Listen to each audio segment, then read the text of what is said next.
Can you really change your past? Is it reality that you can go back in time and change something about your past that then will change your future present self so that you can become a different person? Is that real? I recently watched a video by Doughty, and I really enjoy Aaron's channel. Go check it out, it is fantastic. But he did a video recently on the research study of somebody named Neville Goddard. And in his research, he was a researcher psychologist back in the 1900s, and what it is mainly known for is this idea of being able to go back in time and revisit a memory, change something about it so that your present self can change.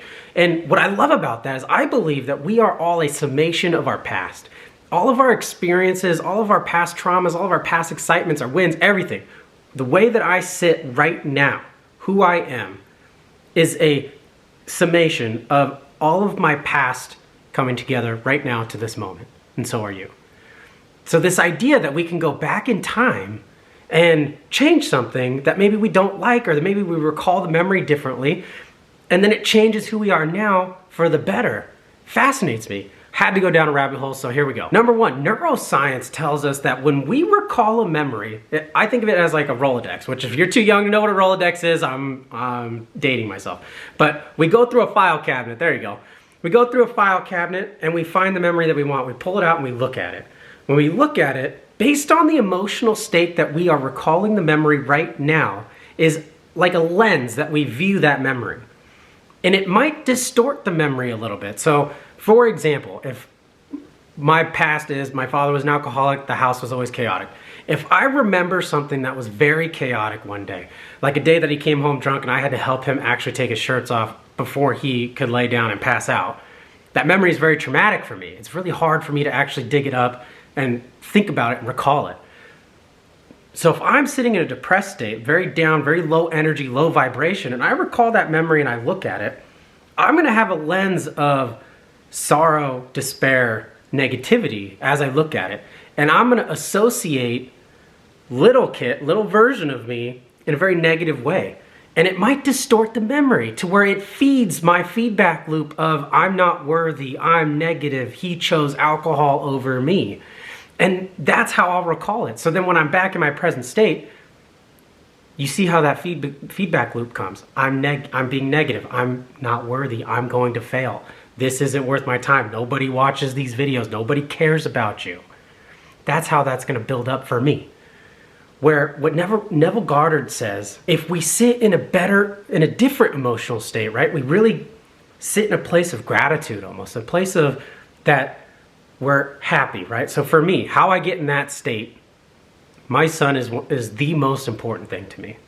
And when I'm feeling stressed, I'm feeling anxious, I love to take him and go put him down for a nap, midday, right? Like when he's ready for a nap.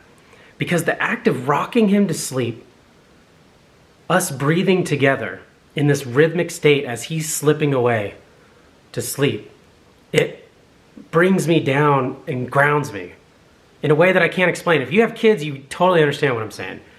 And when I wait for him to fall asleep, I hold him just a little bit longer. Because one, I know this time is fleeting, I'm not gonna get this back. And two, it gets me in a sense of gratitude. I'm grateful to be able to rock him to sleep. I'm grateful to have the time to be able to do this, that my job allows me to do it. I'm grateful to have this opportunity. And then I put him down and I come back out.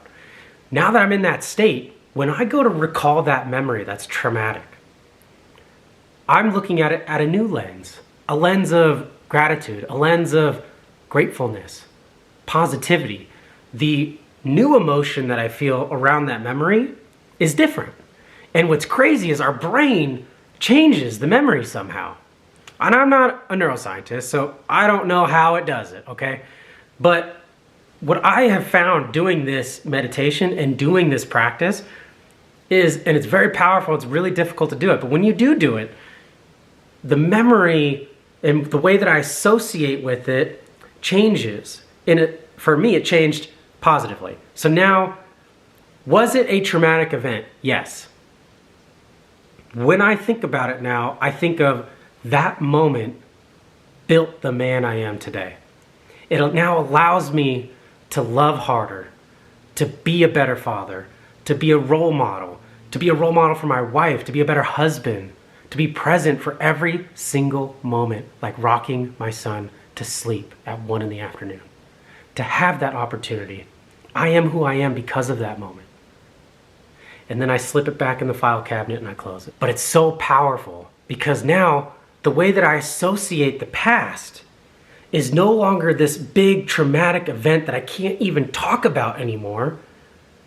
It's now something that I can think about positively and be grateful for.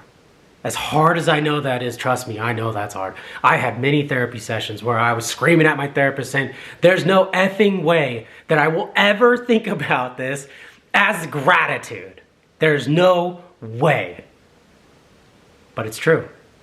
It took having my son, it took having these moments in my life of great joy to put myself in that state of being, in that state of present, and then go back. Change the way I associate my emotions with it, the way that I react to it, the way that I feel the fight or flight coming up. Now when I think about that, yes, I still feel the fight or flight. It still bubbles up. I still get anxious and I shake. But it's less. It's less than it used to be. And when I put it away and I file it away, I get a sense of peace from it. I encourage you to do this, especially if you have something like that, like what I'm talking about, something very traumatic that if you recall it, it creates a state of fight or flight. Do it in the safety of your home. Do it on the ground where you're grounded. Do it with somebody that you trust, your therapist, your coach, your life coach, whoever it is. Do it with somebody that helped you guided through that meditation. Go watch Aaron's video. Aaron's video is fantastic. Opened me up to so many opportunities that meditation can allow. So much research out there that neuroscience can help us actually heal and develop. It's not all this touchy-feely stuff that a lot of people think spirituality is. It's rooted in real breakthroughs, real science. It's amazing when you allow yourself to become more spiritual, you allow yourself to feel those feelings. We're a summation of our past. What if we can change it and the outcome, what it's equal to in present moment, could be better, could be greater than? What an amazing opportunity. And it took watching a random YouTube video for me to do that practice, for me to engage in that. Amazing. Amazing what the universe does. When you're just open to it, when you're willing to change, when you're willing to be different for your family. Amazing. Thank you so much for being here. It means the world to me. It'd mean the world to me if you like and subscribe to this video, if you got any value from it whatsoever. Thank you for being here. You're worthy. You're loved and appreciated by me. Be well.